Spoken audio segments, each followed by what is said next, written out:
Mesdames, Messieurs, chers amis, nous sommes ici réunis, collectivités, entreprises, établissements de formation, jeunes et moins jeunes, autour d'une initiative remarquable et remarquée, dont le nom depuis quelques années martèle les esprits de l'agglomération boulonnaise et bien au-delà. Ce nom d'événement, ce sont les 24 heures de Saint-Jean. Et c'est sous cette bannière dynamique que cette entreprise pédagogique a vu le jour, impulsée par Thierry Maison, professeur, rapidement rejoint par Daniel Kern, son collègue, et soutenue par tout un collectif d'élèves, de professeurs, de personnel et de parents très engagés. Chacun sait que les métiers et les marchés des industries sont à redécouvrir et à réinventer. Aussi, dans un contexte où les énergies non durables conduisent à re-questionner et repenser les modèles de développement économique, le système de formation, c'est-à-dire nous, les établissements scolaires ou universitaires, sommes tout autant invités à repenser nos objectifs pédagogiques et nos pratiques. C'est pour cette raison que nous avons entrepris pour nos formations industrielles d'adapter nos activités pédagogiques aux orientations prônées par la région Nord-Pas-de-Calais et la Chambre de commerce dans le cadre de la 3e révolution industrielle. La question d'énergie, d'intelligence des flux sont très concrètement déployées ici, grandeur nature, par nos élèves et leurs professeurs. Que font très concrètement ici les professeurs dans un projet comme les 24 heures? Avec leurs élèves, ils tentent leur chance, ils relèvent des défis. À la résignation qu'on connaît chez beaucoup, ces jeunes et leurs professeurs préfèrent l'action, la vraie, celle qui contredit toute fatalité. Ils partent tout simplement de leurs envies, expriment leurs talents, conçoivent ce projet qui nous réunit aujourd'hui. Tant que l'envie demeure, tout succès est rendu possible.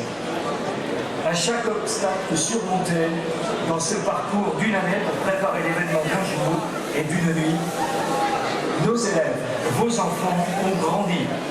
Ils se sont densifiés. Ils ont, dans cette expérience, contribué à construire bien plus qu'une vie professionnelle. Ils ont mis du sens à leur action. Entreprendre, c'est se sentir vivant.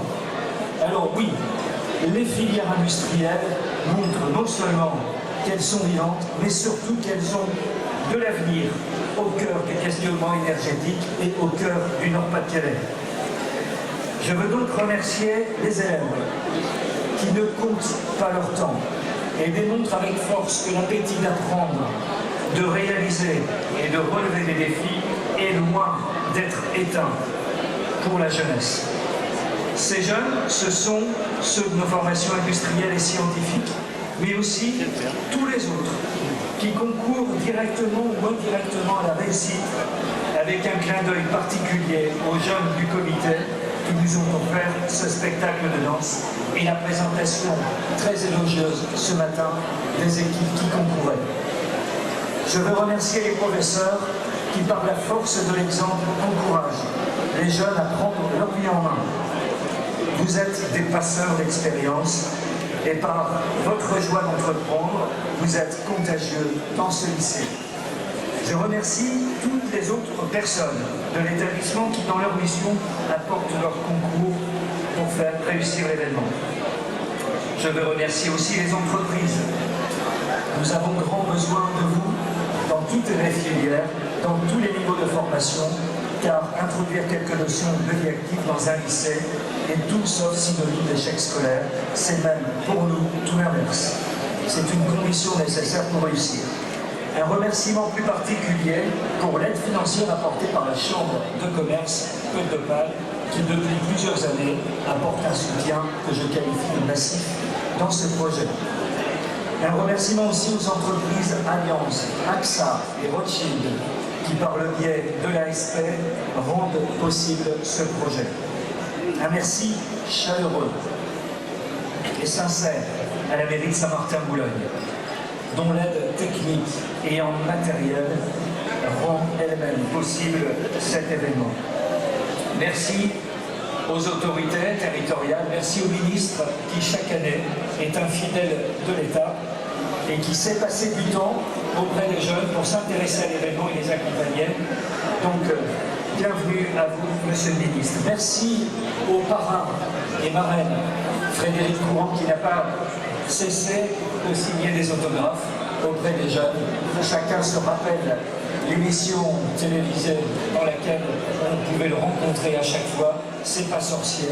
C'est un peu ce qu'on essaie de faire ici aussi avec les jeunes, de montrer que la science, la technologie, finalement, c'est pas sorcier. Alors nous avons aussi chez nous nos frères courants locaux, c'est Daniel et Thierry, qui sont aussi des passeurs d'expérience. Vive cette belle initiative des 24 heures de Saint-Jean, vive cet esprit d'entreprendre. Nous sommes heureux ici de voir que les jeunes savent développer leur talent. Merci de m'avoir écouté.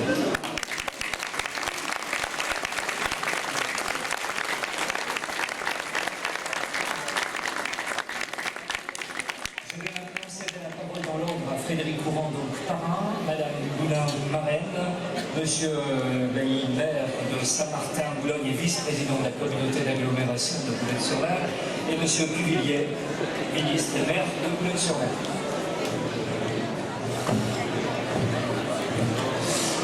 Bonjour.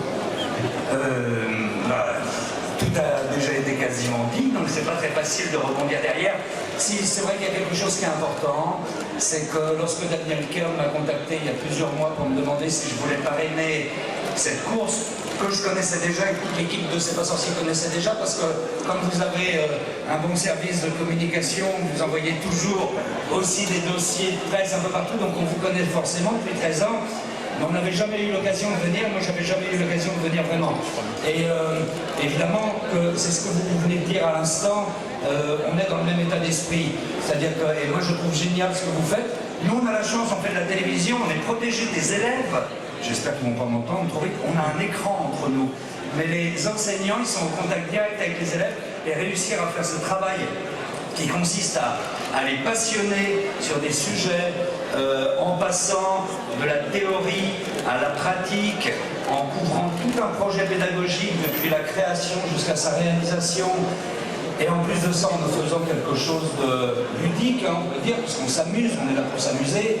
Je pense que c'est...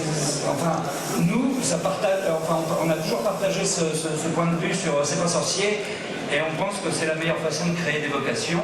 Il paraît même, on nous dit quelquefois que l'émission a permis à des jeunes de trouver leur vocation, donc c'est génial.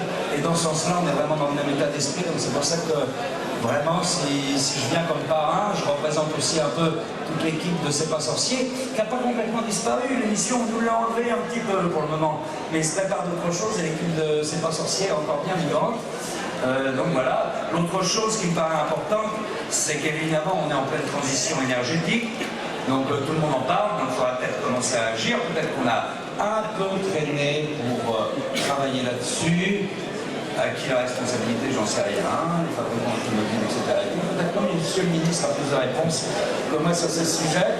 En tout cas, il y a quelque chose qui est important, c'est que tous les jeunes qui sont là aujourd'hui, qui sont en seconde, en première et tout, sont capables de fabriquer des voitures avec des piles à combustible. Des voitures à hydrogène avec des piles à combustible, c'est génial parce que la plupart des gens ne savent même pas ce qu'est une pile à combustible. Ça peut tout à fait se comprendre d'ailleurs parce que la technologie elle est aussi simple que ça. Mais à partir de cette technologie assez compliquée dont on aimerait bien tous faire fonctionner nos voitures demain, parce que qu'est-ce qui sort derrière? Il n'y a rien, c'est juste de la vapeur d'eau. Ce qui sort derrière, donc c'est absolument rien en CO2 et parfaitement ça comme mode de déplacement si on arrive à le faire. Il y a encore du travail quand même, je crois, pour les voitures, même si c'est en train d'évoluer. Réussir à travailler avec des jeunes qui sont en seconde, première, pour maîtriser cette technologie, je pense qu'ils vont devenir les ingénieurs de la transition énergétique de demain. Donc ça c'est vraiment bien. Et puis la troisième chose, c'est que c'est un super esprit d'équipe parce que ce sont des profs avec des élèves, on les voit là, qui sont là à fond pour défendre leur projet. Donc ça fait au moins trois bons arguments pour venir vous voir et vous parrainer. Voilà, et donc je vous souhaite bon courage, bonne chance. et que le meilleur gagne pour les courses en bas. Et voilà, et merci beaucoup de m'avoir accueilli aussi. C'est très gentil.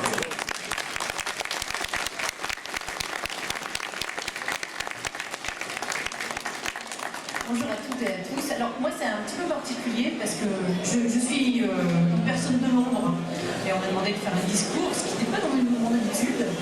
Donc que dire? Alors moi je vais parler, comme j'anime un club